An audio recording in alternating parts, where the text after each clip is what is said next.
Hello everyone. So today we will discuss about nerves. We will continue our topic today, difficult situation and nerves. We have done with difficult situations. So today we will discuss about nerves. Let's start.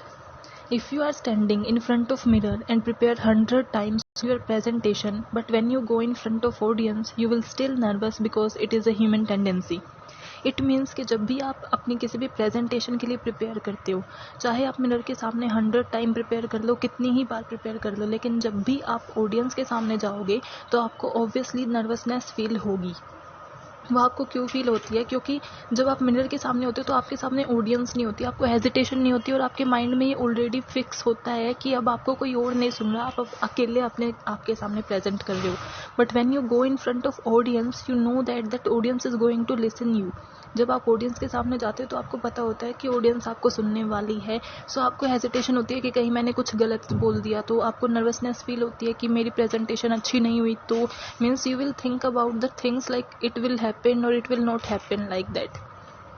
सो वो क्या है, एक human tendency है कि आप चाहे कितना ही prepare कर लो, आपको नर्वसनेस तो फील होती है जब भी आप ऑडियंस को फेस करते हो, ऑडियंस के सामने जाते हो. चाहे आपने वैसे भी अगर आपने बिना मिरर के अगर आपने कुछ स्मॉल नंबर ऑफ ऑडियंस के सामने एक बार प्रिपेयर किया है, लेकिन जब आप लार्ज गैदरिंग के सामने जाते हो तो आपको एक बार नर्वसनेस, एक बार हेजिटेशन फील होती है और उसे कंट्रोल करना नेसेसरी है. मीन्स उसे हम कंट्रोल नहीं करेंगे तो हमारी प्रेजेंटेशन उतनी इफेक्टिवली हम दे नहीं पाएंगे, उसे डिलीवर नहीं कर पाएंगे.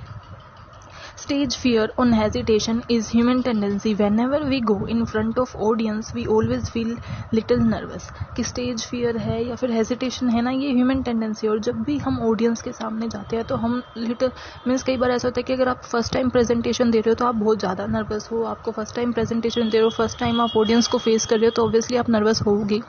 लेकिन ऐसा भी होता है कि जब आपने बहुत बार ऑडियंस को फेस कर लिया, आप पहले भी प्रेजेंटेशन दे चुके हो, उसके बाद भी आपको थोड़ी बहुत नर्वसनेस तो फील होती ही है. And sometimes too much nervous which effect and cause impact on our presentation. कि नर्वसनेस हमेशा हमारी प्रेजेंटेशन पे इम्पैक्ट डालती है. So it is necessary to control your nerves. So ये मीन्स नर्वसनेस आपको कब फील होती है? जब नर्व से जब आपकी मीन्स हार्ट बीटिंग हाई हो जाती है, या फिर मीन्स आप हेजिटेशन फील करना शुरू कर देते हो. वो डायरेक्टली किससे रिलेटेड होता है? आपकी नर्व से. यानी कि नर्वसनेस किससे? नर्व सिस्टम से रिलेटेड होता है, जो आपके माइंड से रिलेटेड होता है. तो उसे कंट्रोल करना क्या है? मैंडेटरी है. What happen when you feel nervous. कि आपको पता कैसे चलेगा कि आप नर्वस फील कर रहे हो या नहीं नर्वस? जब आप नर्वसनेस होती है तो आप क्या फील करते हो, आपके साथ क्या होता है? First is you start shaking and shivering. कि मीन्स आपको क्या है, गूज बम्स आएंगे, आप शिवरिंग करना शुरू कर दोगे. शेकिंग यानी कि एक तरीके से आपकी लेग शिवरिंग होगी, मीन्स कांपना, हैंड शिवरिंग. जब आपके हाथ में अगर प्रेजेंटेशन नोट्स हैं तो आपके मीन्स आपके हैंड शिवर करेंगे जब भी आप कुछ बोल रहे होगे. सो वो क्या है, एक हेजिटेशन का ही एक वे है कि आपको क्या है, नर्वसनेस फील हो रही है, आपको ऑडियंस को देख के नर्वसनेस फील हुई, इसलिए आपने शिवरिंग करना स्टार्ट कर दिया. Change in your blood pressure. कि समटाइम्स ना नर्वसनेस का लेवल इतना हाई चला जाता है कि किसी का ब्लड प्रेशर लो हो जाता है. मीन्स उससे तो उसकी मीन्स प्रेजेंटेशन पे बहुत इम्पैक्ट पड़ता है कि आप उस टाइम पे प्रेजेंटेशन कंटिन्यू ही नहीं कर सकते. सो वो ब्लड प्रेशर पे इम्पैक्ट डालता है. Heart beating fast. की मीन्स आपको फील होता है कि आपका हार्ट बहुत जल्दी जल्दी बीट कर रहा है. सो वो क्या है, ये भी एक नर्वसनेस आप फील करते हो. जब ये चीज़ें फील करते हो तो it means you are getting nervous. कि आपको नर्वसनेस फील हो रही है, आप ऑडियंस को देख के नर्वस हो रहे हो. You know but in spite of that you are saying wrong. ये भी नर्वसनेस का ये वो है कि आपको सब पता है कि क्या मीन्स प्रेजेंटेशन है, उसके बारे में क्या आपके क्वेश्चंस हैं, क्या आंसर्स हैं. In spite of that you are speaking something else. कि उसको सब पता होते हुए भी आप कुछ और ही बोल रहे हो, कुछ और आंसर्स दे रहे हो, कुछ और क्वेश्चंस बता रहे हो. सो वो क्या है, वो गलत है. इसका मतलब वो क्या है, नर्वसनेस की वजह से हो रहा है. स्टैमर मीन्स हकलाना एक तरीके से. मीन्स आपकी एक तरीके से बोलते हैं ना टंग शेकिंग, तो टंग भी शेक करने लग जाती है, आप एक वर्ड को अच्छे से कंप्लीट नहीं कर पाते, स्टैमरिंग शुरू हो जाती है. सो वो भी क्या है, एक नर्वसनेस का पार्ट है. Because you are not a stammer guy.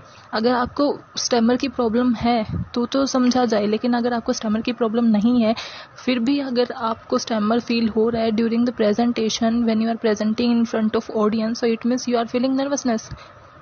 4 good lines and figures कि आप पूरा प्रिपेयर करके गए हो, लेकिन कई बार जब आप नर्वसनेस फील करते हो, जब आपको हेजिटेशन फील होती है, तो आप भूल जाते हो, एक तरीके से ब्लैंक फील करना कि कुछ याद ही नहीं रहता कि मैंने क्या प्रिपेयर किया था, क्या प्रेजेंटेशन थी, कौन से पॉइंट्स थे। आप प्रेजेंटेशन नोट्स के थ्रू भी आप अच्छे से प्रेजेंट नहीं कर पाते, वो भी क्या है, नर्वसनेस का। तो जब आपको नर्वसनेस फील होती है तब आप क्या करते हो, आपके हैंड शेकिंग, शिवरिंग करना या फिर ब्लैंक फील करना, ब्लड प्रेशर, हार्ट बीटिंग, ये सब क्या है, ये नर्वसनेस के टाइप है। Then strategies for controlling nervousness, क्योंकि अगर आपको अच्छी प्रेजेंटेशन देनी है तो आपको नर्वसनेस को तो कंट्रोल करना ही होगा। सो आप कौन कौन सी स्ट्रैटेजीज यूज़ कर सकते हो कंट्रोल करने के लिए नर्वसनेस को।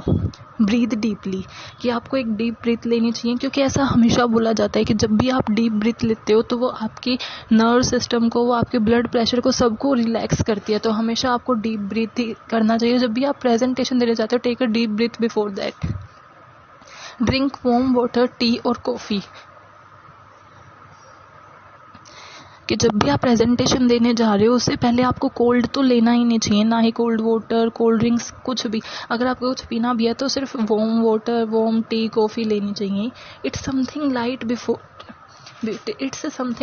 प्रेजेंटेशन, कि अगर आपको प्रेजेंटेशन लेना है तो उससे पहले अगर आपको मीन्स कुछ भूख लगी है, कुछ खाना भी, तो लाइट खाओ। हैवी आपको ब्रेकफास्ट, हैवी लंच वगैरह आपको नहीं करना चाहिए, उन्हें अवॉइड करना चाहिए।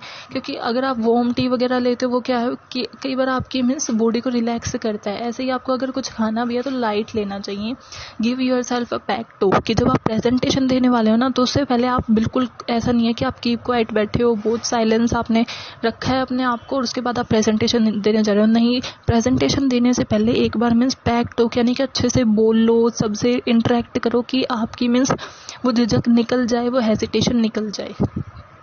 Imagine that the audience doesn't know anything, ये बेस्ट है कि अगर आप ये सोच के चलते हो कि ऑडियंस को कुछ नहीं पता तो आपकी नर्वसनेस, आपकी हेजिटेशन ऑटोमेटिकली दूर हो जाएगी और आप अपने आप ही मीन्स इफेक्टिवली प्रेजेंटेशन दोगे। क्योंकि आप जब डिलीवरी करते हो और जब आप डिलीवर करते हो अपनी प्रेजेंटेशन को और आप ये फील करते हो कि आपको पता है, ऑडियंस को उसके बारे में कुछ नहीं पता, जो भी आप बता रहे हो वो सही है, तो ऑब्वियसली आपको क्या कॉन्फिडेंस फील होगा।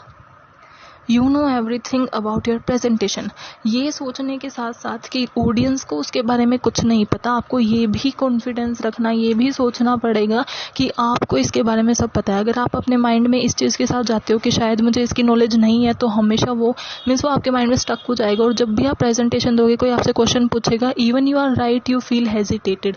सो हमेशा आपको ये सोच के चलना चाहिए कि आपको इसके बारे में सब कुछ पता है। हाउ टू ओवरकम नर्वसनेस, कि नर्वसनेस को हम ओवरकम कैसे करेंगे, उसके लिए हमें क्या क्या चीज़ें फॉलो करनी चाहिए। Be at ease and relax, कि अपने आप को ईजी फील कराओ, रिलैक्स फील कराओ। ऐसा नहीं है आप अपने आप को बहुत वरीड और हरी में मीन्स रश फील करा रहे हो, हमेशा ईजी और रिलैक्स फील कराओ, तो वो नर्वसनेस को ओवरकम करने में हेल्प करेगा। मेंटली प्रिपेयर्ड, ये बेस्ट है, क्या अपने आप को मेंटली प्रिपेयर, अगर आप मेंटली प्रिपेयर्ड होगे तो आप फिजिकली अपने आप ही प्रिपेयर्ड हो जाओगे। फिजिकल से ज़्यादा आपकी मेंटल हेल्थ फोकस की जाती है, तो हमेशा अपने आप को मेंटली प्रिपेयर रखो। ब्रीथ डीपली, जो हमने अभी भी किया था कि जब भी आप प्रेजेंटेशन दें उससे पहले एक बार breathe deeply. Arrive early to settle in, कि कभी लेट मत जाओ। अगर आपकी प्रेजेंटेशन है और आप ही लेट जाओगे ना तो उससे अलग इम्पैक्ट पड़ता है। हमेशा अगर आपकी प्रेजेंटेशन है तो जितना जल्दी हो सके आपको उतना जल्दी आना चाहिए। लुक प्रोफेशनल, हमेशा प्रोफेशनल लुक होना चाहिए, आप वेल ऑर्गेनाइज्ड, वेल ड्रेस्ड होने, क्योंकि अगर आप प्रोफेशनल लुक दोगे तो उससे अलग ही इंप्रेशन पड़ता है। First impression is last impression. जब आप प्रेजेंटेशन देने जाते हो तो जब आपको ऑडियंस देखती है तो वो इंप्रेशन पड़ेगा, तभी वो ज़्यादा अटेंटिव हो जाएंगे अगर आपने प्रोफेशनल लुक दिया है खुद को। ट्राई टू एंटिसिपेट ऑडियंस, की जब आप ऑडियंस से मिलते हो, मीन्स आपने अर्ली विजिट किया है, आप जल्दी आए, तो जब आपको ऑडियंस से मिलते हो तो उनको एंटिसिपेट, उन्हें इवेल्युएट करने की ट्राई करो, कि समझने की कोशिश करो कि वो उनका इंटरेस्ट आपकी प्रेजेंटेशन में कितना है। अगर आपको कुछ नीड है चेंज करने की तो उसको चेंज कर लो। चेक ऑल सपोर्ट इक्विपमेंट, कि अगर आप कुछ कैमरा, कोई म्यूजिक सिस्टम, कुछ भी अगर प्रेजेंटेशन के ड्यूरिंग आपको यूज़ करना है तो वो सारे इक्विपमेंट एक बार देख लो, ताकि जब आपको वो यूज़ करने हैं उस टाइम पे आपको ये ना कहना पड़े कि ये वर्क नहीं कर रहा तो इस वजह से हमें ये पार्ट स्किप करना पड़ेगा। सो सारे सपोर्ट इक्विपमेंट को पहले ही देख लेना चाहिए। Be comfortable and use session notes, कि कंफर्टेबल हो जाओ, आप उस जगह के साथ फिजिकली कंफर्टेबल हो जाओ और सेशन नोट्स का यूज़ करो, ताकि आप अगर भूल भी जाओ तो उनकी हेल्प से आप कंप्लीट कर सको। Try it well in advance, कि practice practice practice, practice makes a man perfect. तो हमेशा उसे क्या है, एक बार एडवांस में ट्राई करके आना चाहिए, चाहे वो स्मॉल गैदरिंग के अहेड हो, लेकिन हमेशा उसे ट्राई करके आना चाहिए।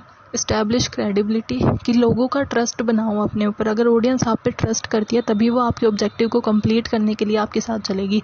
So always establish credibility. Warm up voice before presentation and practice,